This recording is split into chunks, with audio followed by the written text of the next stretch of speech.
Le gouvernement a-t-il cherché à nous cacher les chiffres de la mortalité infantile? C'est une révélation du Canard enchaîné de cette semaine et on en parle dans un instant avec Robert Cohen. Le Grand Matin Sud Radio, 7h-10h, Jacques Cardoz. Il est 7h et presque 34 minutes. Soyez les bienvenus sur Sud Radio. Robert Cohen, pédiatre, face à la problématique donc de la surmortalité infantile. Robert Cohen qui est président du groupement français d'infectiologie pédiatrique. Bonjour docteur, soyez le bienvenu. Bonjour. Alors, je le disais, en 2024, 2709 enfants sont décédés avant leur premier anniversaire, soit un taux de 4,1 décès pour 1000 naissances. Alors, il faut bien comprendre que ça nous place au 23e rang sur 27 au sein de l'Union européenne. J'ai envie de vous poser la question très cash et très simple. Pourquoi sommes-nous si mauvais ? Alors, il y a beaucoup de raisons pour lesquels on est si mauvais. D'abord, alors prenons-les une par une alors. Voilà.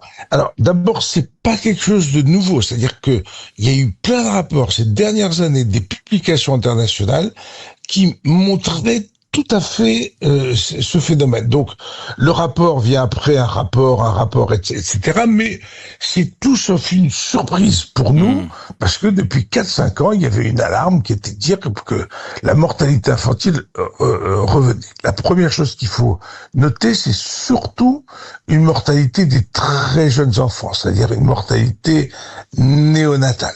D'accord ? Et pour beaucoup, ça traduit une prise en charge à la fois disparate et à la fois de qualité très très variable au sein de la France des grossesses et des tout petits enfants. Voilà.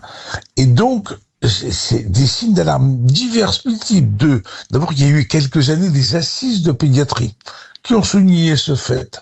Ensuite, il y a eu les sociétés de néonatologie qui s'occupent des plus près des enfants, qui ont signalé leurs difficultés, la difficulté du maillage territorial, la difficulté d'établir des équipes de garde complètes. Parce que vous savez, c'est des métiers où il y a une constance des soins qui doit être permanente. Or, vous savez qu'aujourd'hui, avec la démographie médicale qui n'étonne plus personne, vous venez d'en parler juste avant pour dire on augmente le nombre de médecins, mais il y a un rapport avec tout, bien entendu avec tout ça. Et quand je parle de médecins, je parle de l'ensemble des professions de santé qui sont souvent en nombre insuffisant. Mais Robert Cohen, pédiatre, et on parle avec vous de la problématique de la surmortalité infantile. Certes qu'on ne découvre pas ce matin, ça c'est sûr. En revanche, ce qu'on découvre, c'est les révélations du Canard enchaîné qui nous apprend que en fait c'est l'Institut national de la statistique qui révèle les chiffres et que la ministre aurait voulu les cacher. Pourquoi cette réaction ? Qu'est-ce qui se passe ? On a honte de notre politique ? Je ne suis pas dans les cabinets ministériels pour vous dire pourquoi la ministre a éventuellement voulu casser ces chiffres. Mais comme souvent, ces chiffres, il y a qu'à lire des articles publiés dans les plus grandes revues françaises par des pédiatres français pour savoir que c'est un vrai phénomène. Je veux dire, c'est un vrai phénomène. Mais docteur Cohen, vous parliez de la pénurie de médecins, et lorsqu'on regarde en détail les chiffres, on s'aperçoit qu'il y a deux types de centres de natalité en Suède et enfin l'Europe du Nord et l'Europe du Sud, les très grands centres et les maternités plus adaptées au modèle français. Et dans les deux cas, finalement, il y a une mobilisation de médecins ou de personnel qui sont très différents, et pourtant les chiffres sont meilleurs. C'est-à-dire qu'en fait, quel que soit le biais par lequel on le prend, la France n'est pas bien placée. Donc on se demande si finalement c'est vraiment qu'une question de soignants, enfin d'accompagnement, s'il n'y a pas d'autres raisons. Alors, il y a d'autres raisons. D'abord, vous avez tout à fait raison. J'ai parlé au début de maillage territorial, d'avoir des équipes qui étaient peut-être moins nombreuses, moins de centres, mais des centres qui soient plus équipés. Aujourd'hui, il y a un vrai problème de recrutement de médecins pour avoir une continuité des soins quand on a beaucoup de soins. Donc, vous avez raison par rapport au modèle suédois, c'est très très important.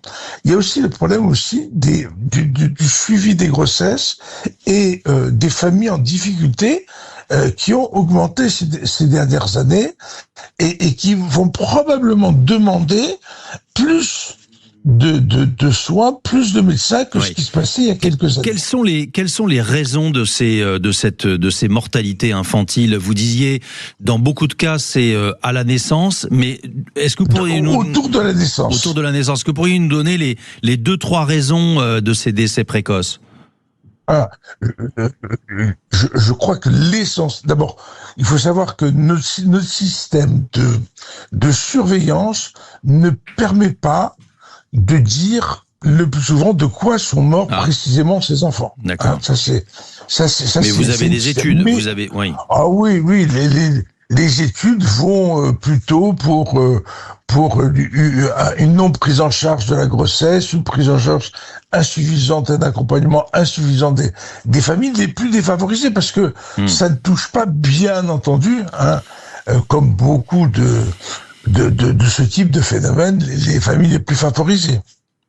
Ouais, et c'est vrai que c'est souvent dans les milieux les moins favorisés finalement, mais on a quand même, nous en France, un système de santé qui est quand même qui a un maillage qui est quand même assez bien représenté. Donc c'est vrai qu'on a du mal à comprendre les vraies raisons de cette surmortalité infantile.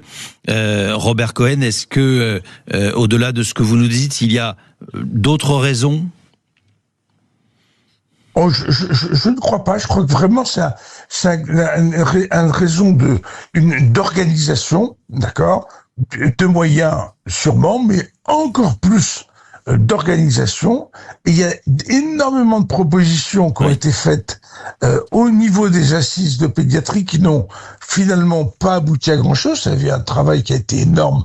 Il y a 2 ans, il y a 3 ans, tout le monde s'est mobilisé, mais finalement, à la fin du rapport, comme souvent, il n'y a pas beaucoup de mesures qui ont été prises derrière. C'est très dommage. Merci beaucoup, Robert Cohen, pédiatre, de nous avoir éclairé sur cette problématique de la surmortalité infantile et sur ces révélations donc du Canard enchaîné qui nous apprend que, alors certes, nous le savions déjà que nous sommes assez mal placés, mais surtout que les chiffres auraient été cachés par la ministre de la Santé.